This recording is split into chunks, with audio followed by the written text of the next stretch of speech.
Did you know that the average house in the UK now costs more than 8 times the average salary?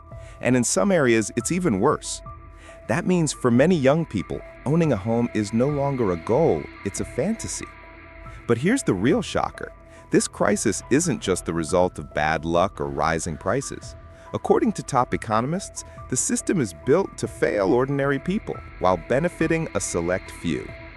Why are millions stuck renting overpriced homes? Why are new builds popping up that no one can afford? And who's really profiting from this mess? In this video, we're exposing 10 surprising and little-known reasons behind the UK's housing disaster. Reasons you won't hear in the news. Backed by research and expert insight, this might just change the way you see the property market forever. Stick around because the truth is more disturbing than you think. Number 10. Government policy inertia.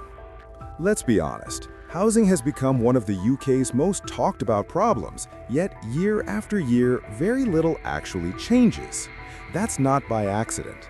According to leading economists, the UK's housing crisis is as much a political failure as it is an economic one. Successive governments, regardless of party, have made big promises.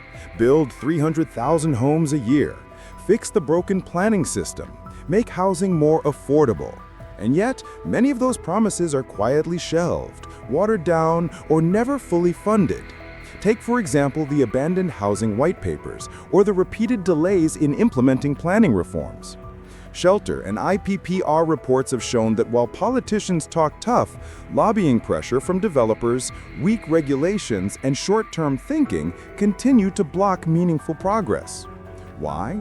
Because the people who benefit most from the current system, large developers, private landlords, and investors, have influence, while the average renter or first-time buyer often gets left behind. The result is a cycle of inaction. Prices keep rising, wages stay flat, and more people get priced out. And here's the harsh truth. Until housing policy is treated as a long-term national priority, not a political football, the crisis will only get worse. But what do you think? Have politicians done enough to fix the housing crisis? Or are they just keeping the illusion alive? Comment below with your thoughts. Your voice matters more than you think. Like this video if you've learned something new, and subscribe for more deep dives into the real issues shaping life in the UK. And if you want to hear how some communities are fighting back with new models of ownership and housing cooperatives, make sure you stick around for our next video. Number 9. Wages versus house prices.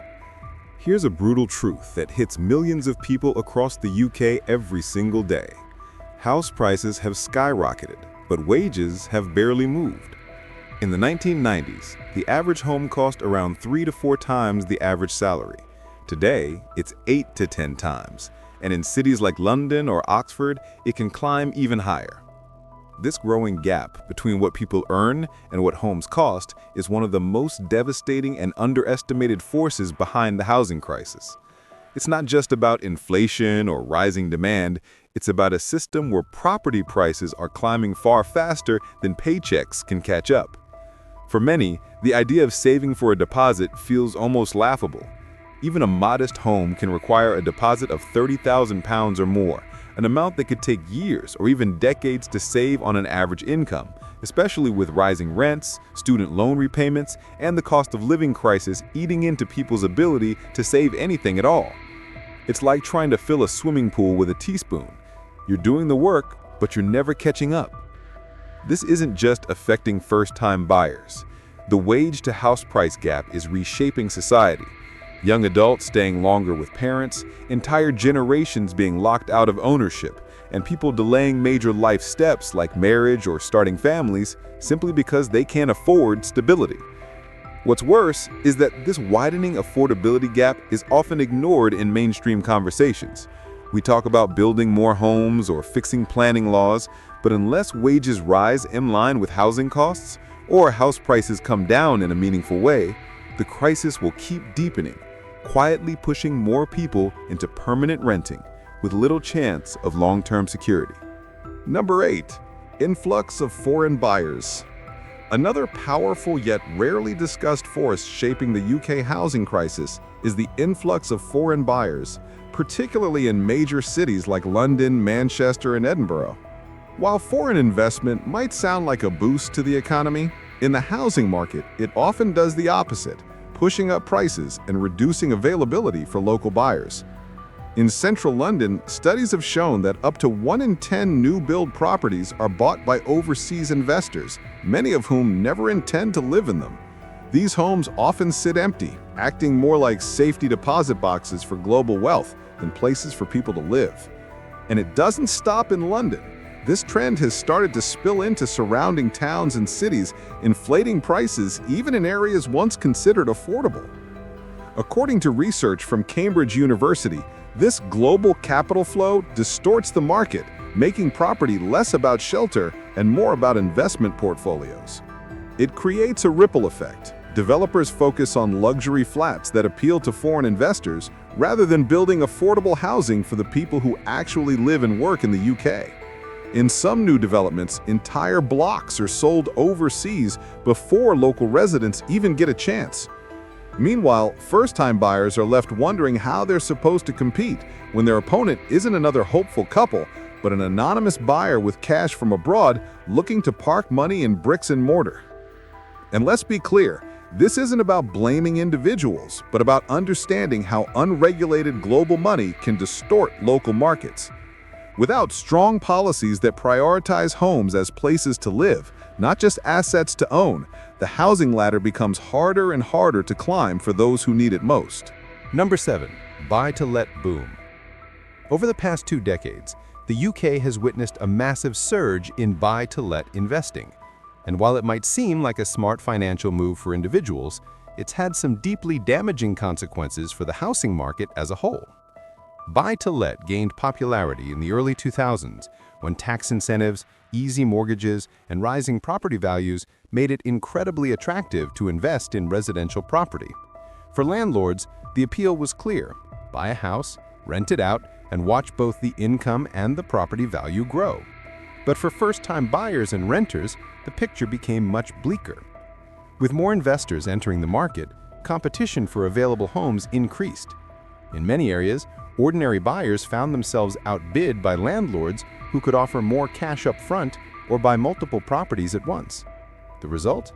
Fewer homes available for ownership and more people pushed into the already crowded and expensive rental sector. Worse still, many of the homes snapped up by landlords were affordable starter homes, the very properties that first-time buyers rely on. As these homes were taken off the market and turned into rentals, housing supply became even more skewed and prices kept climbing. This also changed the very structure of neighborhoods. Streets once filled with homeowners became dominated by short-term renters, creating a lack of long-term community investment and increasing instability. Economists have warned that this explosion in buy-to-let has effectively financialized the housing market, turning homes into profit-making machines rather than places to live. And while some tax rules have tightened in recent years, the legacy of this boom is still deeply felt. A generation of renters locked out of ownership, while others build wealth from the very system that keeps them out. Number 6. Rental market monopoly. One of the most troubling trends in the UK housing crisis is the growing monopoly over the rental market, where control is increasingly concentrated in the hands of a few large-scale landlords and property companies, leaving tenants with fewer choices and less power. In the past, most landlords were individuals renting out a single property, but today, a significant share of the rental market is controlled by corporate landlords, real estate investment trusts, and institutional investors. These players operate on scale, owning entire blocks or even hundreds of homes, and are driven by profit rather than personal responsibility. This shift has led to standardized, high-priced rentals that often prioritize investor returns over tenant well-being. While many tenants still struggle with poor conditions, lack of maintenance, and short-term contracts, their ability to negotiate or find alternatives is shrinking fast. The power balance is heavily tilted. landlords set the terms, and tenants must accept them or risk homelessness. What's more concerning is how these monopolies impact rental prices. With fewer independent landlords and more market control by corporate entities, rents are pushed higher, especially in high-demand areas. Zoopla and ONS data show rent increases of up to 30% in some cities over the last 5 years, far outpacing wage growth. This model also discourages long-term stability. Tenants often face yearly rent increases, unexpected evictions, and poor communication, all while trying to build a life in a place they don't truly feel secure in. Economists argue that when housing becomes dominated by big business, it stops functioning as a social good and instead becomes just another asset class. This transformation is quietly reshaping the housing landscape. Fewer people can buy, more are forced to rent, and those renters are finding themselves with less choice, less protection, and far less hope. Number 5. Lack of affordable housing targets. One of the most persistent problems fueling the UK housing crisis is the chronic lack of affordable housing, and at the heart of that problem is the failure to set and enforce proper targets. For years, politicians and developers have spoken about affordable homes. But what does that really mean? And more importantly, who are they affordable for? In many cases, so-called affordable housing is priced at 80% of market rent, which in high-cost areas is still completely out of reach for most working families. This misleading label creates the illusion of progress, while in reality, very few genuinely affordable homes are being built. Local councils often have targets that require developers to include a certain percentage of affordable units in new developments. But here's the catch. Those targets are frequently ignored, waived, or negotiated down. Developers claim that including affordable homes makes projects financially unviable, and planning authorities, under pressure to approve builds, often let them off the hook. A report by the National Audit Office revealed that fewer than 1 in 5 new homes built in recent years met traditional affordability criteria. Meanwhile, waiting lists for social housing continue to grow, and millions are trapped in expensive, insecure private rentals. The lack of enforceable targets has created a housing system that favors profit over people. New developments focus on high-end flats, while those in genuine need are pushed further to the margins. And because there's no strict oversight, even public land meant to serve communities is often sold to private developers without guarantees of affordable housing. Without clear, binding targets and the political will to uphold them, the UK will continue to build homes, just not the ones people actually need. The result is a market flooded with supply that serves investors, not residents. Number 4. Council housing sell-off. One of the most defining and damaging policies in the history of UK housing was the large-scale sell-off of council homes. It began in the 1980s with the introduction of the Right to Buy scheme, which allowed tenants to purchase their council homes at heavily discounted rates. At the time, it was sold as a way to empower working families and create a property-owning democracy. But over the decades, this policy has had a devastating impact on the availability of truly affordable housing. Since Right to Buy was launched, over 2 million council homes have been sold, and the vast majority have not been replaced.